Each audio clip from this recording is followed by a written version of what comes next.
अस्सलाम वालेकुम। मुलाजमत से क्यों निकाला, स्टोर को आग लगा दी।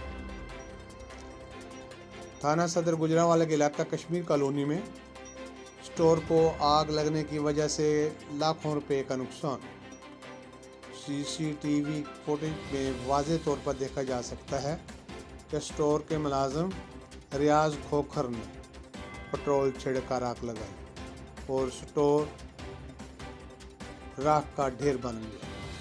थाना सदर पुलिस ने मुकदमा दर्ज करके मुलजिम को पकड़ लिया। मुलजिम ने बताया कि इसको मुलाजिम से निकाले जाने का रंज था, इसलिए स्टोर को आग लगाई।